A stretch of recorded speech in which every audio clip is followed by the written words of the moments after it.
Assalamualaikum warahmatullahi wabarakatuh. Waalaikumsalam. Selamat sore kita semua. Pada hari ini kami dari kelompok 3 dalam mata kuliah kepemimpinan dengan maksud menyelesaikan tugas ujian akhir semester 2. Sebelumnya izinkan saya memperkenalkan anggota kelompok kami. Yang pertama ada saya sendiri, Ageng Prita Arifia sebagai moderator. Kemudian ada Audrey Dea Zahra sebagai pewawancara pertama, bersama rekannya Arsya Fedila sebagai pewawancara yang kedua, lalu ada Anggita Dian Pusparini sebagai notulen kesimpulan ke-1, bersama rekannya Bella Afriza Zahra sebagai notulen kesimpulan yang kedua, lalu ada Bagus Rizky Fadila sebagai editor pertama, lalu ada Aditya Nurdiansyah sebagai editor kedua. Pada hari ini, kami ingin mewawancarai salah satu tokoh pemimpin. Kepada narasumber, kami persilakan untuk memperkenalkan diri terlebih dahulu. Baik, terima kasih kepada moderator yang sudah memberikan saya untuk berbicara. Baik, perkenalkan nama saya Almira Rahma Maharani. Saya adalah Ketua Karang Taruna ya, di RW 025 di Bekasi tepatnya. Saya itu sedang kuliah di ITL Trisakti semester 4. Baik. Lalu sesi wawancara akan dipandu oleh rekan saya. Kepada pewawancara pertama, saya persilahkan. Baik, terima kasih kepada moderator. Pertanyaan pertama saya yaitu, berapa lama Kakak menjadi Ketua Karang Taruna? Baik, terima kasih pertanyaannya. Saya menjabat menjadi Ketua Karang Taruna itu kurang lebih sudah 1 tahun. Terus Kak, seperti apa yang kita ketahui, bahwa sosok pemimpin pasti memiliki kemampuan, sehingga mereka terpilih menjadi seorang pemimpin. Nah, boleh nggak Kak jelasin kemampuan seperti apa yang Kakak miliki, sehingga Kakak dapat menjadi seorang pemimpin? Saya juga kurang tahu sih sebenarnya, tapi saya sering mendengar bahwa saya tuh dapat memberi arahan kepada teman-teman saya ketika saya ada pemilihan nih kandidat untuk Ketua Karang Taruna tahun lalu. Teman-teman saya lalu langsung mengusulkan saya agar saya dapat berkontribusi lebih kepada organisasi dengan cara menjadi Ketua Karang Taruna. Dan ketika saya terpilih, saya menanyakan kepada teman-teman saya, kenapa sih kalian milih saya? Katanya itu saya selalu memberikan arahan dengan baik dan jelas, sehingga teman-teman saya juga tidak kebingungan nih tugas mereka tuh apa gitu. Terus pekerjaan itu terbagi rata semua gitu sih. Terus Kak, pertanyaan yang ketiga, ketika memimpin sebuah organisasi pasti kan tidak akan berjalan lancar nih. Dalam memimpin Karang Taruna, apakah ada permasalahan yang sering muncul atau yang sering Kakak hadapin sebagai seorang pemimpin? Ketika memimpin pasti ada masalah, nggak ada ya. Di antaranya itu seperti ada hasil yang selalu tidak memenuhi ekspektasi, dengan artian tuh kita tuh udah ngerencanain misalkan sesempurna mungkin, misalnya sesuai alur, kita sesuai susunan acara kita, tetapi tuh kita tidak sesuai target yang kami harapkan gitu loh. Misalnya kayak memperingati hari kemerdekaan tanggal 17 Agustus tuh yang selalu meleset dari perhitungan tim tentang keuangan. Lalu ada juga tuh yang belum ada ide yang muncul atau kegiatan yang dapat dilakukan di lingkungan masyarakat sekitar. Karena kan sekarang lagi masanya virus COVID ya. Jadi dengan adanya virus COVID ini, karena pandemi ini, selama saya menjabat ini mengakibatkan kurangnya ide baru. Soalnya kita bingung juga mau ngadain kegiatan apa di dalam kegiatan pandemi ini gitu sih. Berarti kalau misalkan ada acara yang suka meleset gitu ya Kak, harus ada plan B gitu nggak sih Kak? Kayak dibuat plan cadangan? Pasti kami selalu setiap rencana pasti ada plan A, plan B, seperti plan yang bersih, plan yang kotor. Jadi kalau plan yang kotor kita nggak bisa pakai, berarti kita pakai plan yang bersih, seperti itu sih. Kalau dalam kinerja saya akan menerapkan seperti itu. Oke, kita lanjut ke pertanyaan berikutnya ya Kak. Kak, ini kan bagaimana sih Kak cara Kakak mengatasi suatu kebijakan yang telah diputuskan, terus dan dilakukan, yang dapat dilakukan itu kan ada yang pro, ada yang kontra dalam organisasi. Nah, caranya gimana? Maaf, boleh diulang, suaranya rada sedikit kecil. Bagaimana cara Kakak mengatasi suatu kebijakan yang telah diputuskan dan akan dilakukan, ternyata didapati adanya pro dari anggota organisasi? Pro kontra pasti ada ya, cuman saya pasti akan melakukan voting terlebih dahulu sih. Mungkin kalian teman-teman saya setuju nggak sih kalau acara kegiatan ini dilakukan? Terus kalau nggak setuju tuh kenapa? Kalau misalkan acaranya alasannya itu layak, maksudnya saya terima, pasti saya akan mempertimbangkan ulang sih. Oh, berarti apakah Kakak pernah menggunakan metode ini ke salah satu anggota yang pernah terjadi pro kontra? Saya sangat sering, soalnya sebelum saya menjabat dari Ketua Karang Taruna, saya pernah menjadi Ketua OSIS di SMA saya sih. Jadi saya pernah melakukan metode itu. Oke, baik. Kita ke pertanyaan selanjutnya ya, Kak. Pertanyaan selanjutnya, jika didapati ada anggota yang tidak disiplin, bagaimana cara Anda memberikan teguran atau mendisiplinkan anggota tersebut? Cara mendisiplinkan anggota tersebut. Baik, saya akan memberikan sanksi 1, sanksi 2, dan sanksi 3.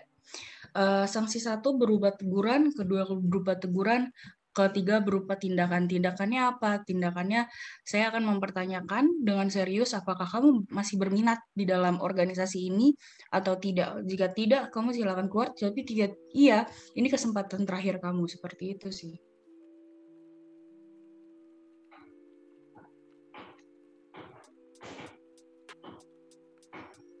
Oke, kita pertanyaan selanjutnya. Tentu saja manusia tidak luput dari kesalahan ya. Ketika ada anggota yang menegur Anda atas kesalahan Anda, bagaimana Anda merespon hal tersebut? Oh, tentunya saya sangat berterima kasih kepada anggota saya. Karena dengan kritikan, mungkin maksudnya masukan itu kritikan ya untuk saya. Ketika anggota saya mengkritik saya akan menerima, misalkan dia mengkritik kalau saya itu kurang disiplin juga dalam waktu. Saya akan mengkoreksi itu, apakah iya saya kayak gitu. Kalau saya kayak gitu, saya akan mulai berubah sedikit-sedikit, karena itu akan membuat saya menjadi orang yang lebih baik lagi. Seperti itu sih, saya selalu menerima. Oke, baik. Pertanyaan selanjutnya, apakah Anda akan kecewa atau marah jika ditegur oleh anggota yang merupakan bawahan Anda sendiri? Kenapa harus marah? Sebenarnya saya juga bingung sih kenapa harus marah. Sebenarnya dari bawahan itu saya nggak harus marah, karena itu menurut saya sebuah kritikan untuk saya, untuk maju, untuk menjadi orang lebih baik. Seperti itu sih. Oke, baik Kak. Pertanyaan selanjutnya, keadilan dalam kepemimpinan sangat penting untuk diperhatikan. Bagaimana sudut pandang Anda tentang keadilan di dalam kepemimpinan, dan apakah Anda sudah menjadi pemimpin yang adil? Saya nggak tahu kalau saya udah jadi pemimpin adil atau enggak. Cuman setahu saya, kalau jadi pemimpin itu kita harus kenal dekat nih sama anggota kita. Kita harus tahu nih sifat anggota kita tuh kayak gimana, kelebihan dia tuh apa aja, supaya kita tahu nih pekerjaan apa nih yang pantas buat dia, pekerjaan apa yang pantas buat dia. Nanti kalau nggak sesuai dengan kemampuannya dia, nanti kita dibilangnya nggak adil tuh sih, itu digampangin pekerjaannya, gitu-gitu sih menurut saya. Kak, bisa Jadi contohnya kita harus tahu dulu. Kenapa? bisa contohnya nggak Kak, pekerjaan yang adil menurut Kakak itu sebagai seorang pemimpin itu seperti apa ya?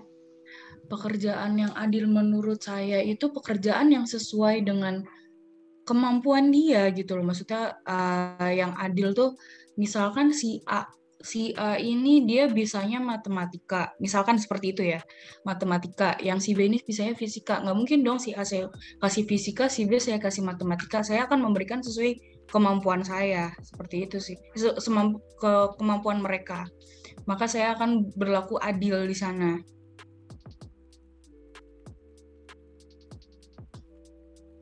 Baik, untuk pertanyaan selanjutnya, ini untuk pertanyaan terakhir, menurut kakak apa sih arti pemimpin? Arti pemimpin itu simple menurut saya. Leadership itu kepemimpinan, itu satu orang yang bisa memimpin anggotanya. Jadi dia harus bisa sebelum dia merintahin orang nih, kamu disiplin ya, kamu sendiri harus disiplin. Seperti itu sih. Baru kamu bisa ngasih contoh ke orang lain gitu, baru bisa nyuruh orang lain. Misalnya kayak orang tua nyuruh kita sholat, orang tua harus sholat duluan gitu sih, simpelnya. Baik, terima kasih atas kehadiran dan partisipasi kakak, atas kesediaannya diwawancara oleh kami. Selanjutnya akan dilanjutkan oleh moderator. Baik, terima kasih kepada narasumber atas ketersediaan waktunya dalam wawancara kali ini. Selanjutnya, izinkan kami untuk menyampaikan kesimpulan pada hasil wawancara kali ini tentang tokoh kepemimpinan. Kepada notulen kesimpulan pertama, saya persilakan. Oke, baik. Terima kasih. Jadi, ternyata nih kita dapat banyak sekali ilmu thanks to narasumber yang udah membagi pengalaman dan ilmunya. Dan ada beberapa hal yang saya tangkap dan saya dapat sebagai kesimpulan dari hasil wawancara tadi. Jadi yang pertama itu kemampuan yang dimiliki oleh narasumber sehingga menjadi pemimpin. Ternyata narasumber ini tuh jago banget untuk memberi arahan secara tepat gitu. Jadi hal ini tuh ternyata penting ya bagi seorang pemimpin karena dengan membagi tugas dan memberi arahan yang jelas itu akan sangat membantu anggota dalam mengerjakan tugasnya dengan baik dan benar. Dan yang selanjutnya itu ada tentang permasalahan yang sering muncul di dalam organisasi. Berarti kita jadi tahu nih, ternyata Karang Taruna tuh sering banget kalau ketika mengadakan kegiatan itu meleset dari ekspektasi, yang mana ekspektasi ini yang tadinya sudah direncanakan dengan matang, sudah direncanakan dengan baik, ternyata tetap saja ada kesalahan yang tidak dapat dihindari. Dan belum lagi ternyata nih kata-katanya ternyata ada isu COVID-19 juga yang jadi penghambat dari kegiatan Karang Taruna. Mungkin untuk saat ini karena kita belum bisa untuk berkumpul secara beramai-ramai, ini membuat anggota organisasi jadi bingung untuk lebih mengeluarkan ide-ide baru. Dan yang selanjutnya ini tentang menghadapi kegagalan suatu kegiatan atau proyek yang dilakukan.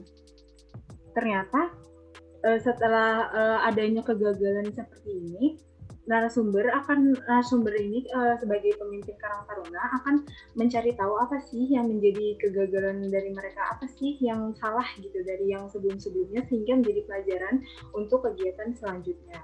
Dan yang selanjutnya itu ada tentang pro kontra dalam organisasi. Jadi narasumber ini akan melakukan voting. Jadi votingnya ternyata penting ya guys sebagai pemimpin.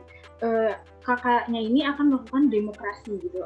Kakaknya ini menyarankan untuk voting. Jadi bagaimanapun hasilnya nanti itu adalah hasil yang akan dilakukan dan diterapkan ke dalam organisasi atau akan dilakukan oleh seluruh anggota organisasi. Jadi dilakukannya demokrasi dan dengan voting ini. Dan yang terakhir itu ada tentang teguran atau tentang mendisiplinkan anggota. Jadi narasumbernya ini menggunakan sanksi 1, 2, dan 3. Sanksi 1 adalah teguran, sanksi 2 adalah teguran, sanksi 3 adalah dipertanyakan apakah anggota tersebut ingin lanjut dan serius terhadap organisasi ini. Apakah anggota ini tuh ingin tetap berkontribusi terhadap organisasinya. Jadi di sini kita jadi tahu nih guys, jadi pemimpin itu tuh harus tegas, harus tahu mana yang kita tuh harus ngelakuin apa sih ketika kita menghadapi masalah-masalah yang seperti anggotanya tuh bandel, anggotanya juga gak bisa ngikutin apa kata ketuanya. Jadi ketika jadi pemimpin kita juga harus tegas.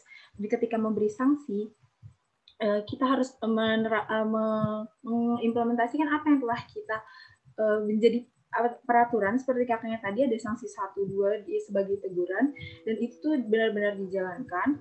Jadi sebagai pemimpin itu kita harus tegas karena itu adalah salah satu komponen yang paling penting untuk menjadi pemimpin agar dihargai oleh anggota yang lain. Jadi sekian feedback dari saya, dan kesimpulan ini akan dilengkapi oleh teman saya. Terima kasih. Selanjutnya akan saya lanjutkan dari kesimpulan sebelumnya. Pemimpin itu merupakan orang dengan berkepentingan dalam memimpin dan mengendalikan organisasinya. Perilaku pemimpin juga harus mampu mendorong kinerja para anggota dengan menunjukkan rasa bersahabat, dekat, dan penuh pertimbangan terhadap anggota, baik sebagai individu maupun sebagai kelompok. Perilaku pemimpin yang positif juga harus dapat mendorong kelompok dalam mengarahkan dan memotivasi anggota untuk bekerja sama dalam kelompok mencapai tujuan organisasi. Kita dapat memandang kepemimpinan sebagai kemampuan seseorang atau pemimpin untuk mempengaruhi perilaku orang lain dalam suatu organisasi tertentu. Sekian kesimpulan dari saya. Selanjutnya akan saya kembalikan kepada moderator. Terima kasih. Baik, terima kasih kepada notulen kesimpulan atas kesimpulannya. Jadi banyak sekali ya kesimpulan yang dapat kita dapat dari hasil wawancara hari ini. Jadi cukup sekian wawancara tokoh pemimpin dari kelompok kami. Terima kasih kepada para penonton. Semoga dalam wawancara kali ini dapat mengambil banyak pelajaran sehingga dapat bermanfaat bagi kita semua. Jadi kami dari kelompok 3 pamit undur diri. Kurang lebihnya mohon maaf. Wassalamualaikum warahmatullahi wabarakatuh.